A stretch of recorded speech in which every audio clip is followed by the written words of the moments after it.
Hey friends, Sacred Frames, Jeff Cook, Sean Palmer, and the movie Mike Yager.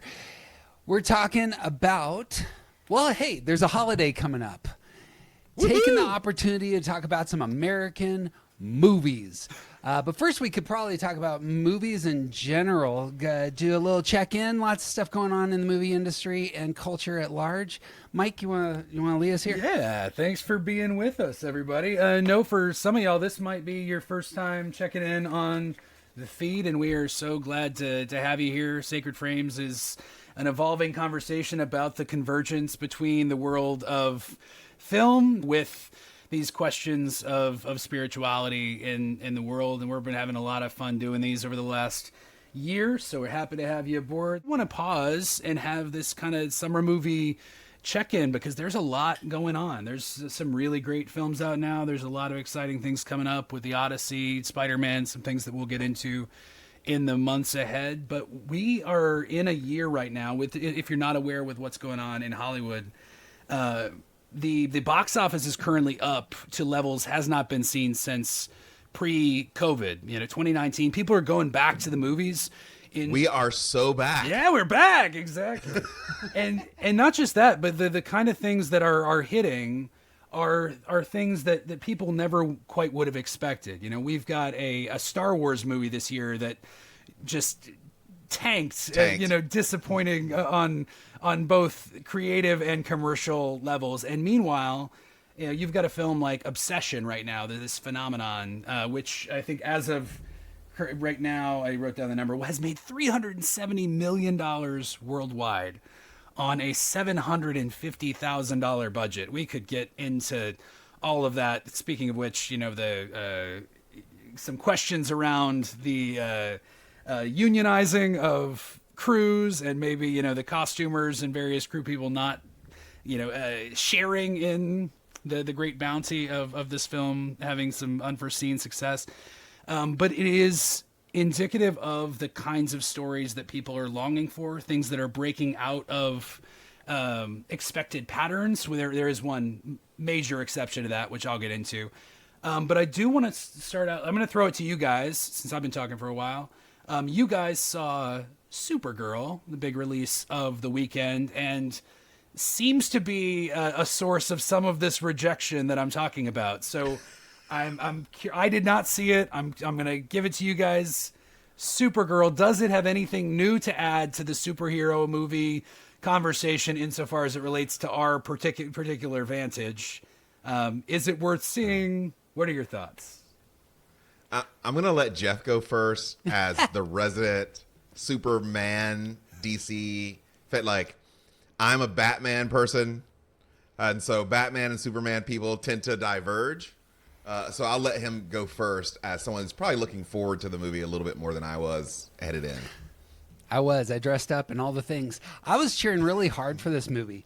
My favorite characters are of this sort. Young, highly intelligent female with dark motives who is seeking identity and has some violent powers. It's like every girl I dated in college you just described.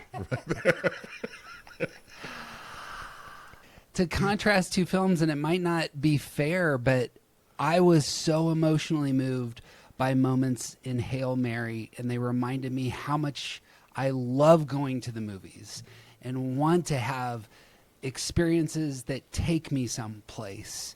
And the Superman, the mythology, Supergirl can jump into that in really creative ways and just missed.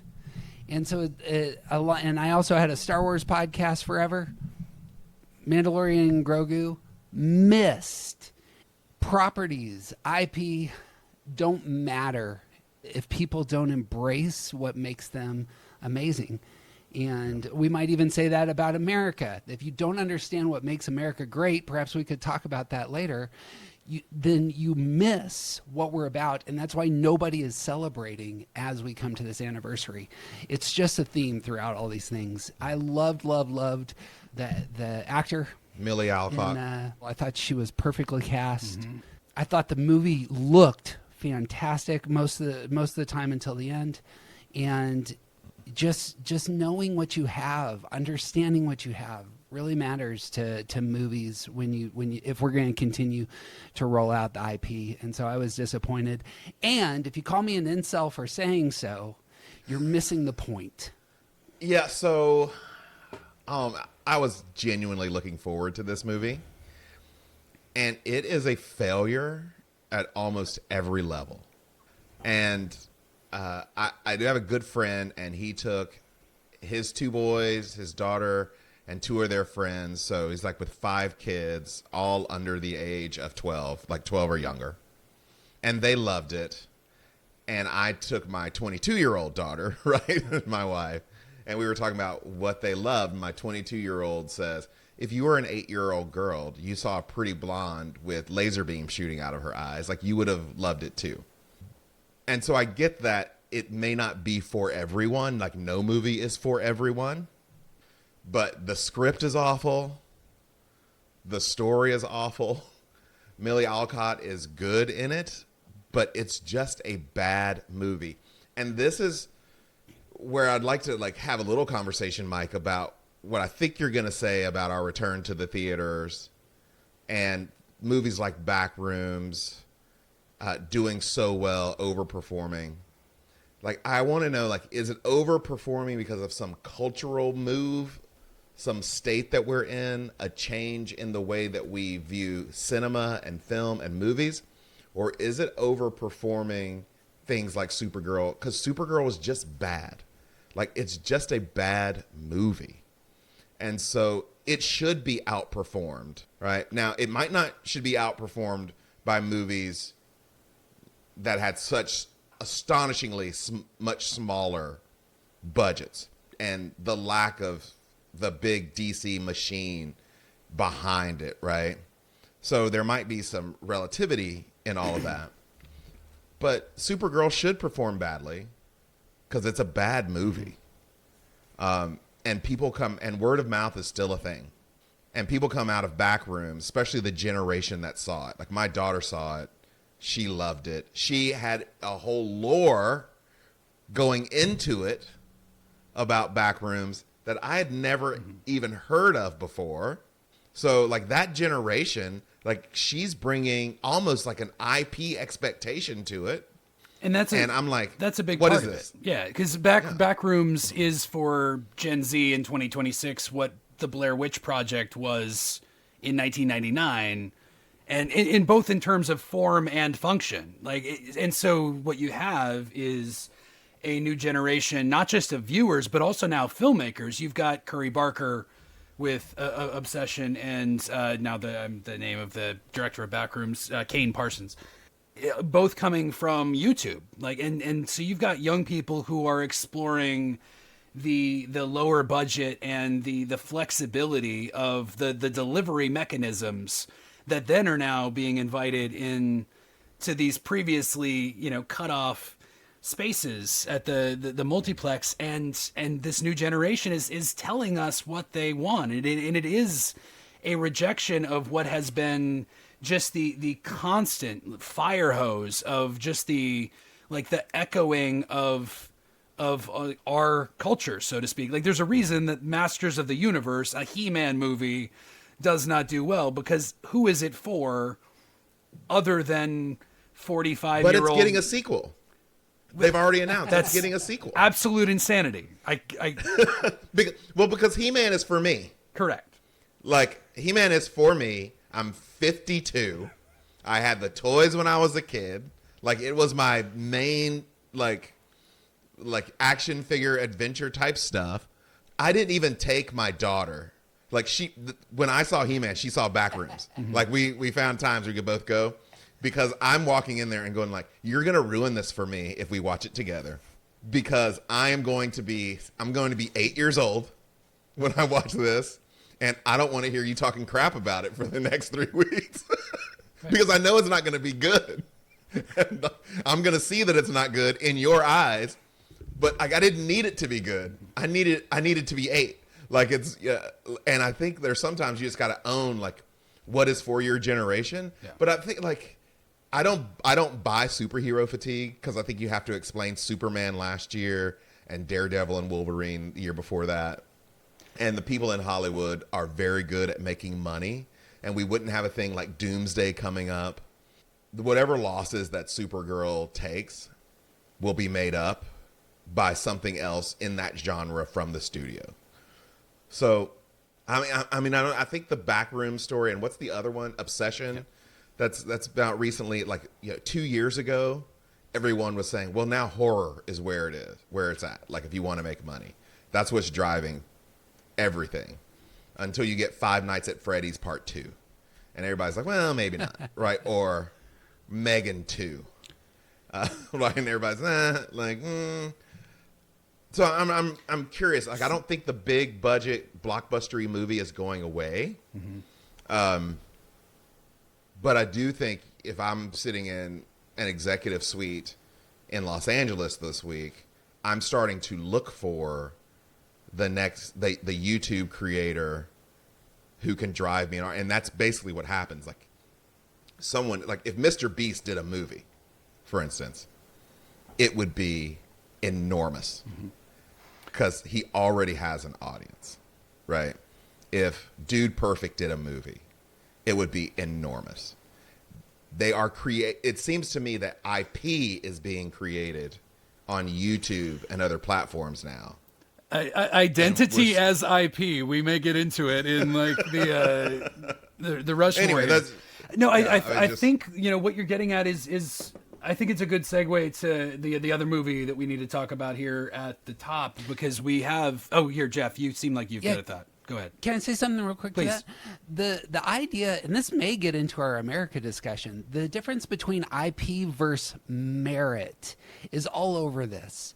If I can make something on YouTube that gets millions and millions of views, and I'm competing with a story that's been part of the culture for decades, and yet I win, that's America.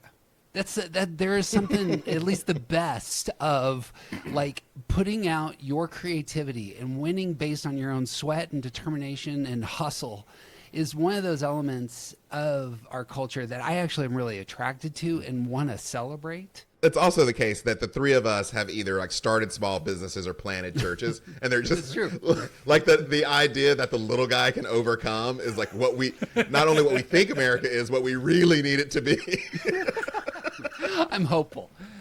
The other thing with Obsession, Backrooms, and if we might add them, movies like Get Out and Sinners, I think that the movies that are actually speaking to our culture are horror films. I've said this before, but we need a prophetic voice, and it's coming in these spaces.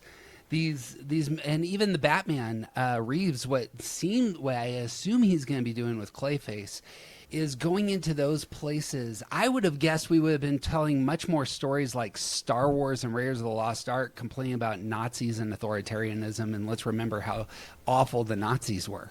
And that's not where our creators are going. They're showcasing really emotional beats with horror. And I find that challenging, but I also think that that's where people are drawn. Like, to saying, how do I wrestle with the moment? The best way that I can wrestle with this, with my soul, is through these images of horror. Yeah. So if I may, I think that this all speaks to exactly where we're going, because we're in this time of great transition. Like, in Hollywood is part of that. The Spielbergs and the Scorseses are giving way to this new vanguard, whether they like it or not.